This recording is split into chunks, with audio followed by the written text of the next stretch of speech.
subscribe to the channel. Welcome to another video. It is a midweek round of Premier League fixtures that is happening this week. So it is that time of the week again where we discuss, talk about and predict the upcoming round of Premier League fixtures. The first midweek round of Premier League fixtures to come up this season as the Premier League tries to cram as much football in as possible before, of course, the World Cup comes into effect in November to disrupt the season midway through and kind of break it in half a little bit. So it is the first round of midweek Premier League fixtures for the new campaign. Interesting stories and narratives are developing as we enter game week 5 of the brand new season. And of course, in this video, we're going to be looking at all the games, talking about them, and of course, predicting the outcomes. Before we get into all of that though, I would like to remind you to please like the video and also subscribe if you're new. Both things always have to be greatly appreciated.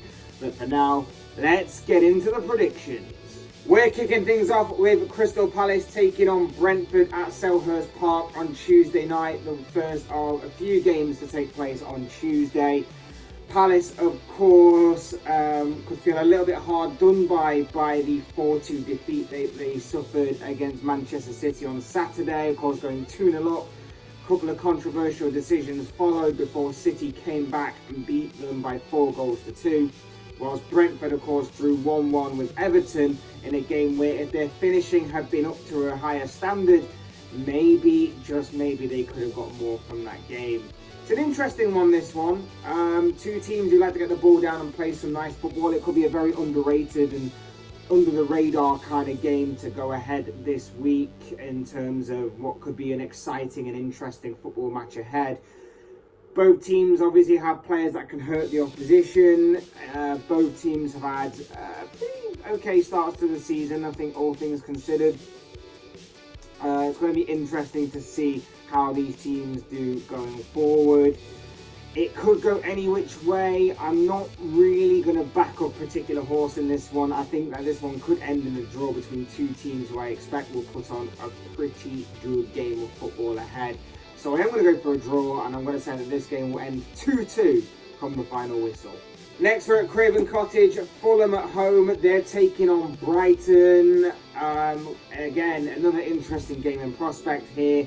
Fulham suffered their first defeat of the season to Arsenal at the weekend, losing 2-1 to the Gunners in that London derby, whilst Brighton are unbeaten so far this season, and their latest result was a 1-0 victory over Leeds. Intriguing game. We've already talked about Fulham and how they're very physical, how they've turned very direct this season, and it's going to be up to Brighton to try and obviously counter that and obviously try and deal with the threats that Fulham have, including, of course, an in-form Alexander Mitrovic, who has started the season off very well. He's hit the ground running in the Premier League, and Fulham fans will be hoping that that continues going forward. As for Brighton, very good start to the season. Like I say, they're unbeaten. Their result could have been even more emphatic against Leeds had they obviously taken their chances as well. But Graham Potter's side have done very well. They've coped with the losses of a couple of big players so far, and have also shown that they can bring in a couple of their own players and even improve the ones that they already have at their disposal. So it's very interesting to see how Brighton fare in this one. Like I say, they've got to contend with Fulham's physicality and Fulham's aggression as well as their direct play, whilst Fulham also have to contend with the passing style of football that Graham Potter likes to enforce on his side, as well as the in-form Pascal Gross, who looks like he's starting the season off very well indeed. Interesting game. I'm going to back Brighton in this one. I think Brighton may just have enough firepower up front to get them through this game, and I think they may be able to deal with the likes of Mitrovic. Not completely, but just enough for them to pull off the win, and I'm going to go for a 2-1 Seagulls win. Next, we're at St Mary's Ford, Southampton taking on Chelsea. Southampton, of course, suffered defeat last time out when they lost 1-0 to Manchester United, while Chelsea beat Leicester by 2-1 with Raheem Sterling getting a brace in that game. Another intriguing one, you always feel that with Southampton, it's never completely out of the question for them to get something in this game. Chelsea will go into this game obviously as the favourites, but Southampton do like to play the underdog kind of card in this one and can often surprise a few people by picking up a few points here and there in these types of games. They certainly have the players to do so, and again, if their finishing was up to a standard, which is a common theme in some of these teams from the previous round of fixtures, if their finishing was up to a certain standard, they definitely could have got something against Manchester United. They definitely had some very good opportunities to do so. They just couldn't put their chances away. And I would suspect that they would get a bit of joy against Chelsea. But in saying that, I think Thomas Tuchel is a very good manager. I think that he knows how to set up in this kind of situation. And I would suspect that Chelsea would get the victory and the 3 points in this game. And that is why I am going to go for a Chelsea win. And I'm going to say that Chelsea win this by 1-0. Next up at Ellen Road, it is Leeds taking on Everton. Leeds lost last time out when they lost 1-0 to Brighton, whilst Everton drew 1-1 with Brentford, as the Toffees still go in search of their first win of the new season. Interesting one, this one. Leeds have played very well this season. They got beaten by Brighton, and rightly so, last time out. But you would suspect that they might have a bit of joy against Everton here. An Everton side that are not in the best of form, obviously, and possibly could be losing Anthony Gordon, their only bright spark in this season so far before the end of the transfer window. It will be interesting to see if this is going to be his final time playing for Everton, or whether we've already seen it this past weekend, depending on how quickly things move in the transfer window. Could be an interesting game. Leeds and Jesse Marsch, I think the jury for me is still out a little bit, but he's slowly convincing me that maybe there is something to this guy and to this manager's way of playing. I think they've done well so far to cope with the losses of a couple of big players in Calvin Phillips and Rafinha, but there's still a long way to go. There's still a lot of time and a lot of convincing left to do. Everton, on the other hand, you always know they have the players to turn up, but away from home, they're not that great. A win for Leeds isn't out of the realm of possibility. It is probably a little more likely result if you had to pick between these two sides. But I think Everton maybe can snatch a draw here, and that's what I'm going to go for. I'm going to go for a draw. I'm going to say that this game will end 1-1 come the final whistle. Next, we move on to Wednesday's games, and first up, it is Arsenal against Aston Villa at the Emirates Stadium. Arsenal, the only team in the Premier League so far to be perfect. 4 wins from 4, 12 points out of 12. They are sitting very pretty at the top of the table right now after their 2-1 win over Fulham on Saturday, whilst unfortunately, it's the polar opposite for Aston Villa, because they aren't sitting pretty at all. The pressure is really growing on Steven Gerrard right now, and another defeat here could bring even more pressure to him and his job as the Aston Villa manager. Villa lost last time out 1-0 to West Ham on Sunday. Yeah, it's an interesting one, this one. In history, of course, this one's always been an intriguing fixture with the way that both teams are currently set up and playing right now. Arsenal are playing with a flair, a spring in their step, a creative freedom, if you like, mainly spearheaded by the likes of Gabriel Jesus and Gabriel Martinelli. But it will be interesting to see how that goes going forward. Whilst Aston Villa, there's just something not quite right. They have the players on paper to do something, and to obviously spring something, and to play very well and pick up some good performances and some results here and there, but it's just not happening so far this season for Gerrard's side. Could a shock be on the cards? Again, it's not out of the realms of possibility for Arsenal not to turn up for this game, maybe take it a bit too lightly, potentially be a bit of a banana skin, and for Villa to take advantage. But I've got to go with the form, I've got to go with the way that they're playing, and I've got to say that Arsenal will make it 5 wins from 5. I think that they will remain perfect, and I think that Arsenal will win this game by 3-1. Next up, it is Bournemouth against Wolves, and after the absolute thrashing that Bournemouth received at the weekend, they and their supporters are going to be looking for some sort of response in this game. I am, of course, talking about the absolute 9-0 hammering that they got at Anfield against Liverpool on Saturday. Whilst for Wolves, it was an unfortunate 1-1 draw against Newcastle that they picked up on Sunday. I thought Wolves played particularly well, but they just couldn't see the game out, and Newcastle ended up equalising near the end of the game. But it has been a steady, shall we say, start from Wolves in all honesty. This game could be the perfect opportunity for Wolves to pretty much kick Bournemouth whilst they're down. It will be interesting to see whether or not Ruben Neves will play in this game. Again, a lot of talk about his future, especially as the transfer window reaches its conclusion. Whether he'll be in the squad or not remains to be seen. But of course, Wolves have played particularly well this season. They just haven't probably picked up the points their performances maybe deserve, due to not being able to finish off their chances. And I think Ruben Neves in the centre of the pitch is a massive part of, obviously, the Wolves kind of plan, the Wolves kind of development, the Wolves machine. And I think that he is a big part of that, and it will be interesting to see where he goes going forward, how Wolves do going forward. Bournemouth will want a response, of course they will. It's going to be difficult to sort of pick them up from that 9-0 thrashing. Okay, they weren't expected to get...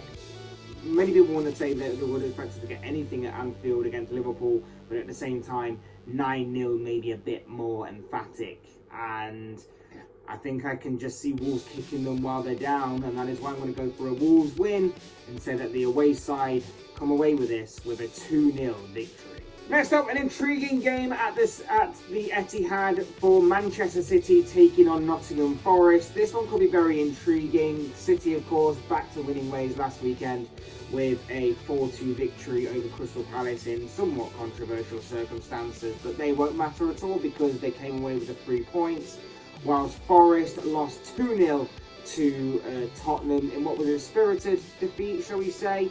A no-fear kind of a defeat that, once again, I will say, it's another case of another team who didn't take their chances that could have got more had they done so. This one is going to be interesting. I think for me, Forest have the potential to hurt City's backline. We've seen them not indestructible, City. We've seen that they've obviously lost a couple of goals to Palace last weekend. They lost a few goals the weekend before to Newcastle. So they're not indestructible. And I think that with the kind of combinations, the quick level of direct play and the counter-attacking style that Forest can possess and can spring on an opponent, may be able to cause City some food for thought defensively. But of course, that it only works if Forest are decent defensively as well, and there are a few shaky moments that we've seen of Forest in the past few games. And of course, City do possess that kind of X factor, and that is of course Erling Haaland. 6 goals in 4 games for Erling Haaland, and I'm sure he'll be licking his lips at the prospect of getting on the score sheet yet again when these two teams meet. I want to obviously say City drop points in this game, but I just can't see it happening. I'm going to go for a 3-1 Manchester City win and another 3 points for Pep Guardiola's side. Next up, the London Stadium for a big London derby is West Ham taking on Tottenham. Intriguing game, this one. Intriguing game. West Ham, of course, picked up their first victory of the brand new season with a 1-0 victory over Aston Villa on Sunday, while Spurs beat Forest 2-0 on the very same day. An intriguing one. London derby. You know how derbies play out. You don't need me to throw out the cliches of form goes out the window and all of that kind of stuff. It is basically about who wants it more on the day. West Ham, of course, have the team to spring a surprise and spring a surprise on Tottenham and stun them.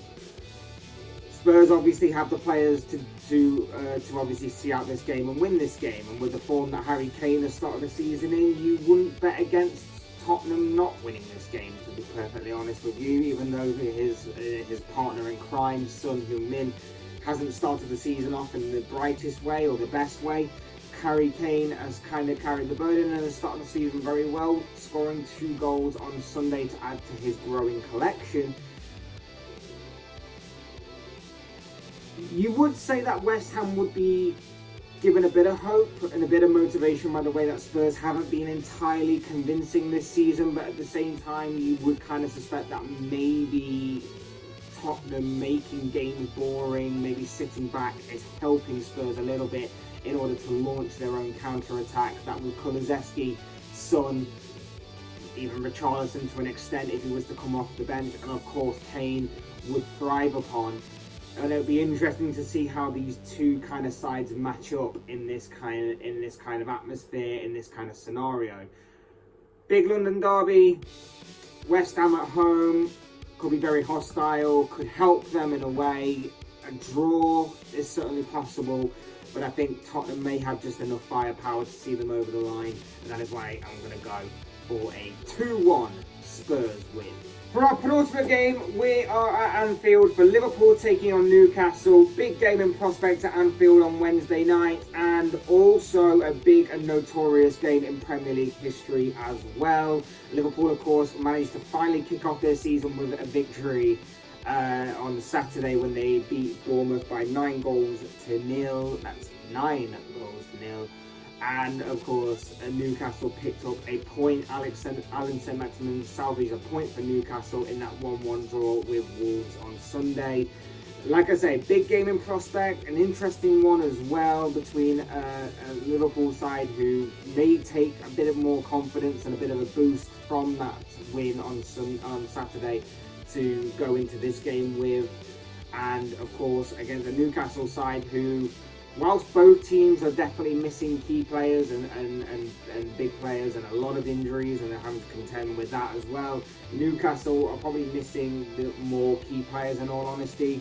On Sunday, there was no Callum Wilson, Alexander Isak wasn't registered in time, and there was no Bruno Guimaraes either, and all of those three look like they're going to be missing out in this game as well. And to add on top of that, the hero on that day, Saint-Maximin, looked like he pulled up with a bit of a hamstring problem towards the end of the game, so that could be a bit of a concern for Eddie Howe's side as well going into this one. But of course, I think it does boost Liverpool's chances. On the flip side, I think that it does sort of tilt the scales a little bit more in Liverpool's favour to get a win in this game.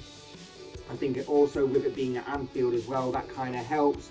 But I think Liverpool will be looking more at not having to face Alan Saint-Maximin in particular, who has started the season like a greyhound out of a trap in this kind of season. He's been electric so far, tormenting defences and giving defences a real hard time. So that is going to be a plus for them. Both teams missing chances. It of course won't be easy for either side.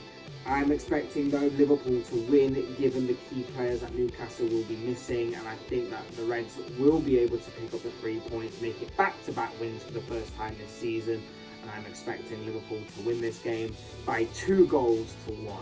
And finally, in what I believe to be the biggest game of this round of fixtures, the biggest highlight of this round of fixtures, we're at the King Power Stadium for Leicester, taking on Manchester United. Massive game for Leicester, this one. They are without a win so far this season. The pressure is increasingly growing on Brendan Rodgers, and if he fails to get a win here, it could be a case of maybe he walks or maybe he gets sacked, because there is increasing pressure going on at Leicester right now, increasing pressure on his shoulders. Frustration growing at Leicester and on Brendan Rodgers as well. It's been a transfer window that has seen no new incomings, players wanting to leave. It does seem a bit of a chaotic atmosphere and a bit of a chaotic scene at the King Power Stadium right now with Leicester. Whilst for United, of course, whilst this has the potential to be a bit of a banana skin fixture for them, and of course any game is a banana skin fixture when you're Manchester United, of course, they have the opportunity to make it 3 wins on the bounce in this one, having of course beaten Southampton by 1-0 on Saturday. They have the opportunity to go to this chaotic Leicester side and pick up another win here, and again sort of tensions a little bit at their own ground further. And of course, with the signing of Anthony as well, things are starting to look a little bit more positive than what they were a couple of weeks ago at Old Trafford with Manchester United. And you would pretty much fancy their chances at definitely getting the win in this game. It's going to be, it will still be interesting. It will still probably be a tough task. Leicester do still have some decent players at their disposal, the likes of James Maddison, if he is going to remain there in the final days of the transfer window, of course, Patson Daka, Jamie Vardy, that kind of thing. So it will be interesting to see how this game goes about. But a couple of wins on the bounce now for United has obviously put them in much higher spirits. The signing of Casemiro, the seemingly imminent signing of Anthony as well, will be a boost to their to the emotional side as well. Coming to a Leicester side, not in the best of form. Bit of a chaotic scene, it seems, behind the scenes and everything. Pressure growing on the manager. It has all the makings of a surprise. It has all the makings of maybe Leicester surprising and stunning United and getting something from this game. But I personally just don't see it with the way that this side has started the season. I see Manchester United winning, as much as it pains me to say and hurts me to say. But I see United winning, pressure going on Leicester, the potential of either Rodgers walking out or getting sacked before the next Premier League round of fixtures. Could be an interesting story and narrative that's developing there at Leicester. I'm going to go for my prediction of 2-1 to Manchester United. And it might be interesting to see what the future holds for Leicester and Brendan Rodgers imminently after this game plays out.